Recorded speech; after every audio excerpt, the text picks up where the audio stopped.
Hello students, आज हम start करने जा रहे हैं मोशन इन वन डायमेंशन। अब तक हमने इस यूनिट पे यानी काइनेमेटिक्स जो हमारा यूनिट स्टार्ट हुआ है, इस यूनिट में अभी तक हमने वेक्टर एनालिसिस पढ़ रखा।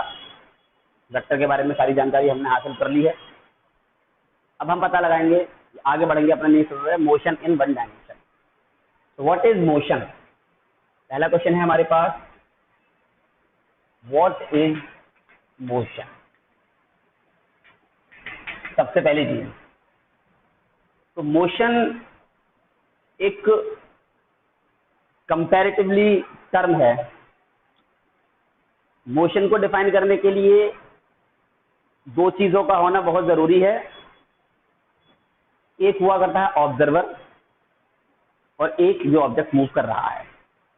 यानी कि मोशन को किसके रेस्पेक्ट में डिस्क्राइब किया जा रहा है, ये सबसे इंपॉर्टेंट बात है। Motion means the change in the position of an object with time. Motion, the change in the position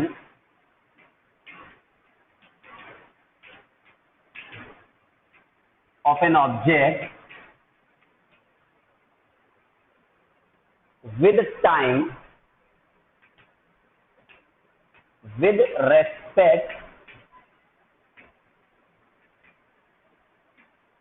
to an observer. किसी भी ऑब्जर्वर के रेस्पेक्ट में किसी ऑब्जेक्ट की टाइम के साथ पोजीशन का चेंज होना मोशन कहलाता है। और ये कहलाता है कि the object is in motion. तब हम कहते हैं वो ऑब्जेक्ट क्या है, मोशन में है। सपोज मैं इधर से इधर की तरफ मूव किया या इधर से इधर की तरफ मूव किया, तो एक सेकंड में मेरी पोजीशन चेंज हुई या 2 सेकंड में मेरी पोजीशन चेंज हुई आप लोगों के रेस्पेक्ट में, क्योंकि आप लोग रेस्ट में बैठे हुए थे यहाँ पर सामने। तो आप लोग बैठे हुए थे, ऑब्जर्व कर रहे थे। आपके रेस्पेक्ट में मैं पहले लेफ्ट में था, फिर राइट में चला गया। पहले मैं लेफ्ट में था, फिर राइट में चला गया, टाइम के साथ एक दूसरे के रेस्पेक्ट में। तो इस तरह पोजीशन का चेंज होना किसी भी ऑब्जेक्ट का किसी ऑब्जर्वर के रेस्पेक्ट में, टाइम के रेस्पेक्ट में, उसको हम क्या कहते हैं, मोशन कहते हैं। ऑब्जेक्ट को मोशन में कहते हैं। फॉर एग्जांपल, जब हम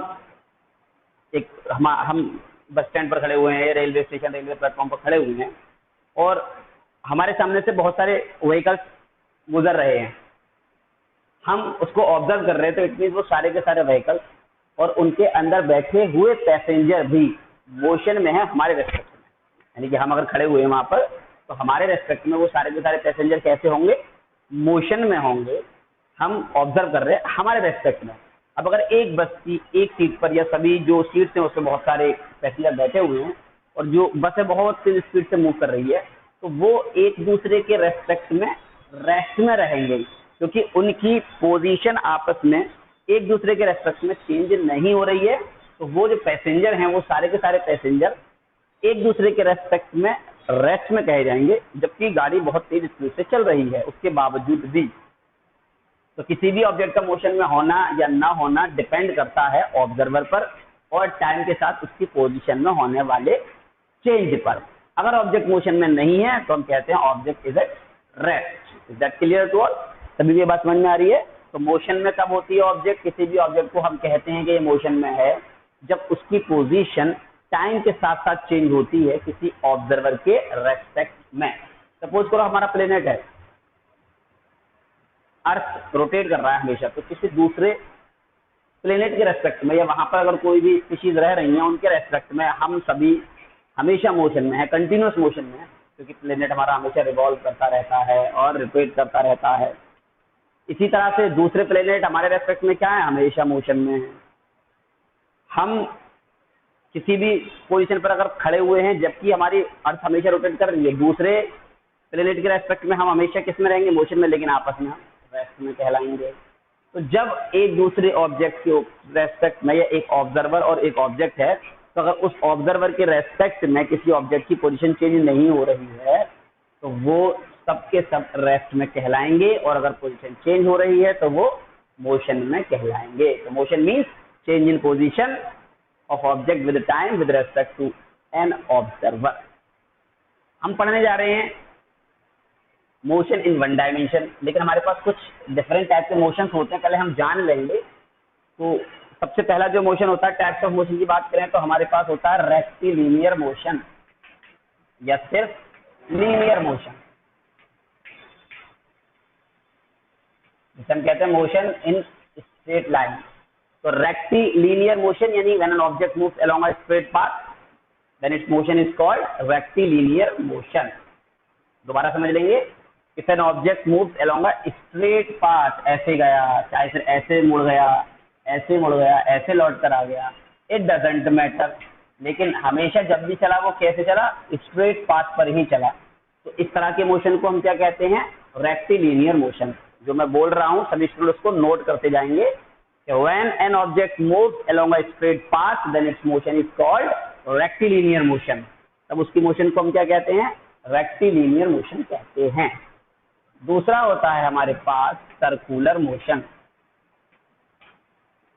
तो सर्कुलर मोशन जैसे नाम से समझ में आ रहा है, if an object moves along a circular track, अगर कोई ऑब्जेक्ट क्या कर रहा है, किसी सर्कुलर ट्रैक पर मूव कर रहा है, यहां से स्टार्ट किया ऐसे करके मूव कर रहा है, then its motion is called circular motion. तो इसको हम लिख सकते हैं definition, if an object moves along a circular path then its motion is called circular motion.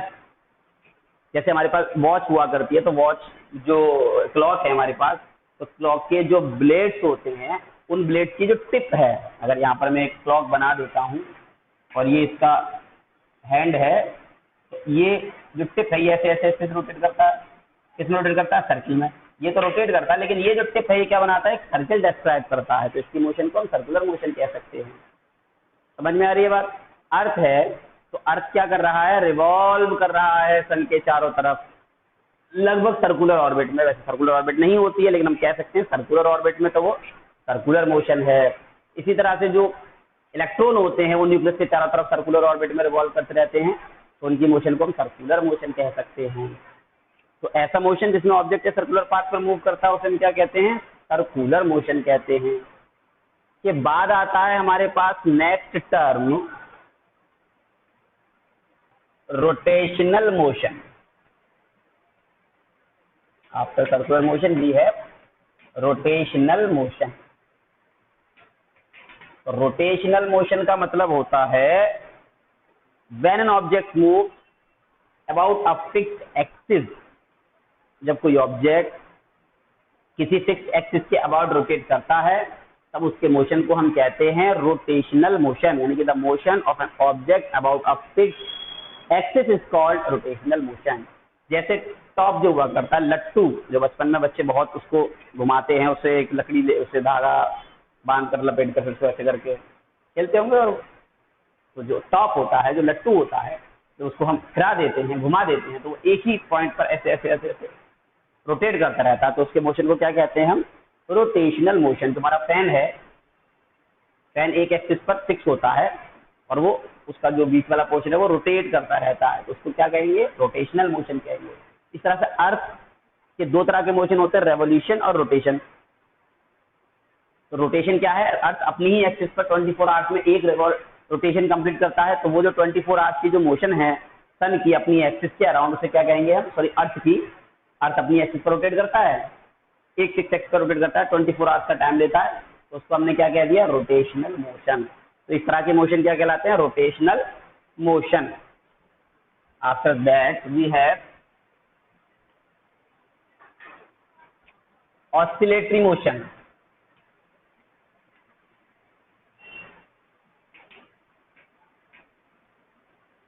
Oscillatory motion, तो ऑसिलेटरी मोशन में क्या होता है, if an object move in such a way that it, यानी an object move about a fix point, क्या कर रहा है, एक फिक्स पॉइंट के अबाउट अप एंड डाउन और टू एंड फ्रो। अगर किसी एक फिक्स पॉइंट के आगे पीछे या ऊपर नीचे मूव करता है, जैसे पेंडुलम है ये मेरा, तो ये इसकी मीन पोजीशन कहलाती है, जहां ये रेस्ट में रहता है, अब इसको अगर मैं थोड़ा सा इधर की तरफ करके सोचता हूँ, ये ऐसे फिर ऐसे फिर ऐसे क्या करता रहता है, मूव करता रहता है। तो इस मोशन को हम क्या कहेंगे, ऑसिलेटरी मोशन कहेंगे। किसी स्प्रिंग को ऐसे खींचो और छोड़ दो, फिर वो ऐसे ऐसे ऐसे ऐसे जंप करती रहेगी स्प्रिंग, तो स्प्रिंग का मोशन क्या कहलाएगा, ऑसिलेटरी मोशन कहलाएगा। ऑसिलेटरी मोशन का मतलब होता है जब कोई ऑब्जेक्ट किसी फिक्स्ड पॉइंट के आगे पीछे या ऊपर नीचे मूव करता है, तब उसका मोशन क्या कहलाता है, ऑसिलेटरी मोशन कहलाता है। और लास्ट होता है हमारे पास पीरियोडिक मोशन। पीरियोडिक मोशन क्या हुआ, पीरियोडिक मोशन में इस तरह से डिफाइन कर सकते हैं कि ऐसा मोशन जिसमें ऑब्जेक्ट एक फिक्स्ड टाइम इंटरवल के बाद अपनी पोजीशन को रिपीट करता है या अपनी मोशन को बार बार रिपीट करता है एक फिक्स्ड टाइम इंटरवल के बाद, तब उसके मोशन को हम क्या कहते हैं, पीरियोडिक मोशन कहते हैं। That clear. जैसे जो हमारा क्लॉक है, जो क्लॉक हैंड हुआ करते हैं, अगर हम बात करें ये क्लॉक हैंड की,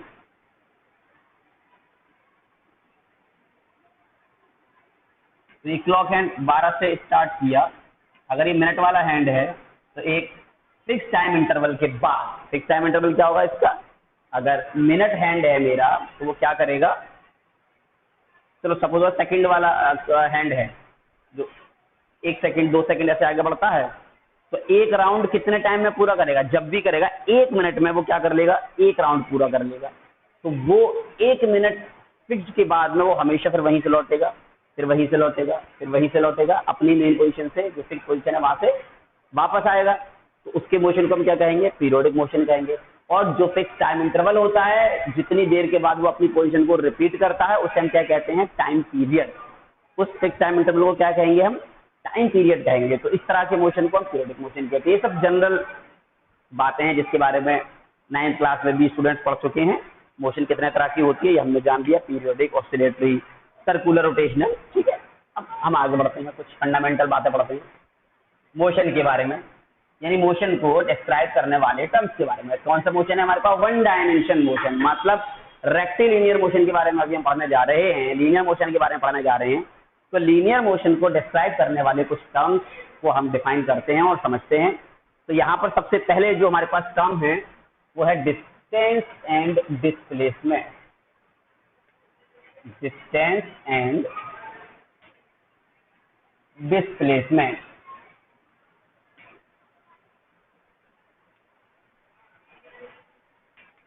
इसको समझेंगे हम सबसे पहले, what is distance and what is displacement. तो सपोज करो हमने यहां से चलना स्टार्ट किया, ये एक हमारे पास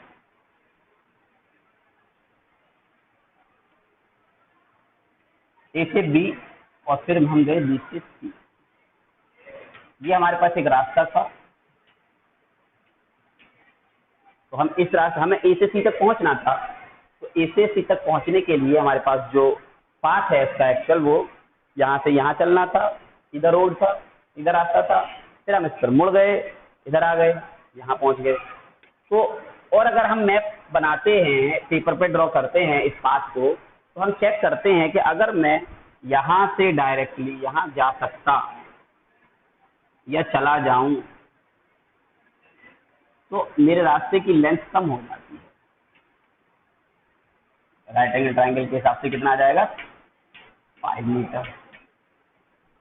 तो हमने ये देखा कि एक्चुअली हम इस रास्ते से गए जो 3 + 4 7 मीटर की डिस्टेंस पर था। लेकिन अगर पॉसिबल हो, या हो भी सकता है और नहीं भी हो सकता, ये हमने तो सिर्फ डायग्राम बनाकर चेक किया कि अगर हम यहाँ से यहाँ जाएं सीधे तो हमारे लिए जो लेंथ है वो कम हो जाएगी। तो डिस्टेंस और डिस्प्लेसमेंट में यही फर्क है कि किसी भी, इसको हम कह देते हैं इनिशियल पोजीशन, जहां से हमने चलना स्टार्ट किया है, और जहां जा रहे हैं उसे कह देते हैं हम फाइनल पोजीशन। तो अगर इनिशियल और फाइनल पोजीशन के बीच का जो एक्चुअल पाथ लेंथ है, एक्चुअली जो रास्ता है जो हमें ट्रेवल करना है, वो डिस्टेंस कहलाता है। And the shortest path length between initial and final position is called displacement. तो इसको हम ऐसे डिफाइन कर सकते हैं, लिख लेंगे सभी स्टूडेंट जो हम बोल रहे हैं, द टोटल या the actual path length between initial and final position is called distance, while the shortest distance or shortest path between initial and final position is called displacement. Is that clear? तो ये जो हमारा रास्ता है, अगर हम यहाँ बात करें तो यहाँ जो डिस्टेंस है हमारा वो सीधा 3 + 4 7 मीटर है, लेकिन जो डिस्प्लेसमेंट है हमारा वो 5 मीटर है।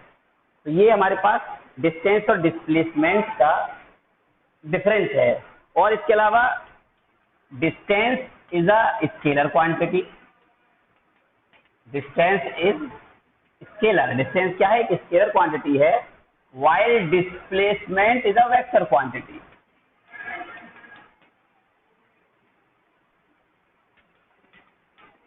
तो डिस्प्लेसमेंट क्या है? हमारे पास वेक्टर है। Is that clear?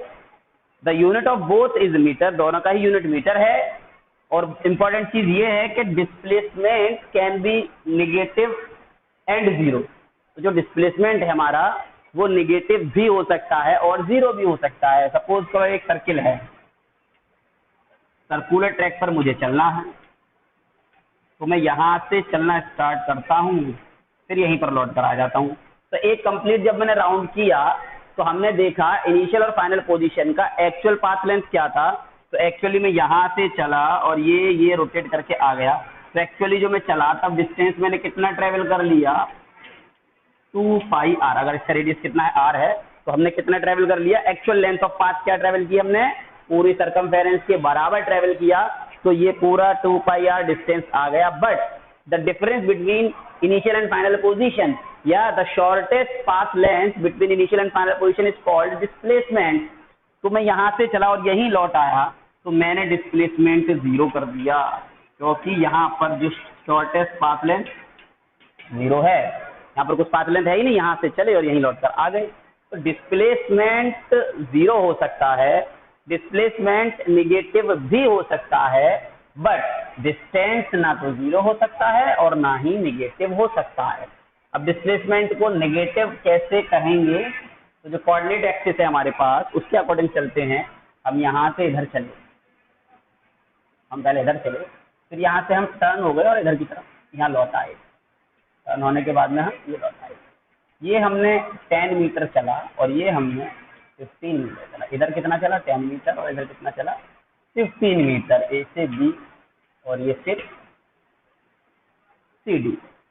तो अगर हम बात करें तो यहाँ तक अगर यहाँ से चलकर यहीं लौट आते तो डिस्प्लेसमेंट कितना हो जाता? 0 हो जाता। लेकिन मैं थोड़ा सा बैकवर्ड और बढ़ गया।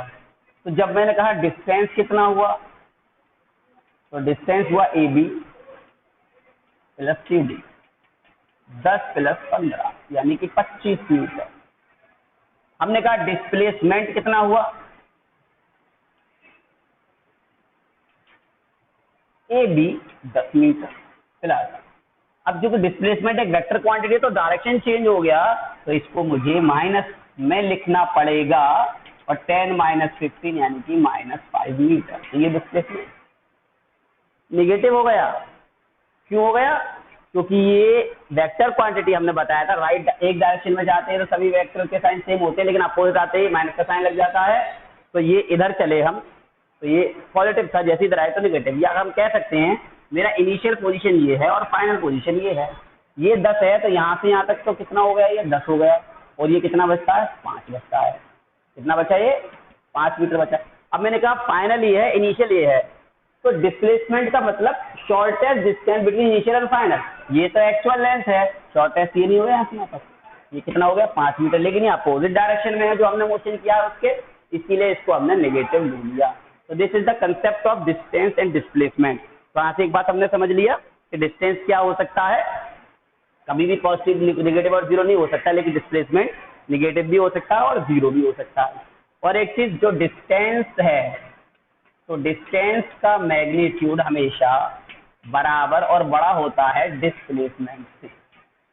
ये क्योंकि डिस्प्लेसमेंट क्या है? शॉर्टेस्ट पाथ लेंथ है, जबकि डिस्टेंस एक्चुअल पाथ लेंथ है।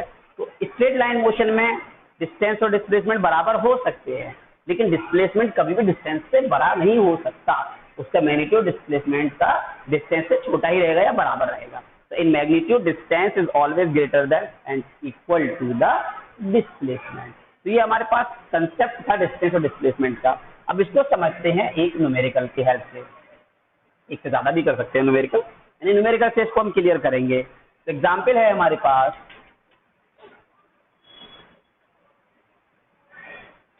एन इंसेक्ट,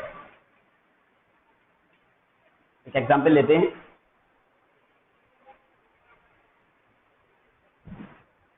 ये हमारे पास एग्जाम्पल है, an insect is crawling along a circle of radius 14 centimetre and complete 1 round in 2 minutes and find its distance and displacement in 5 minutes. तो समझते हैं।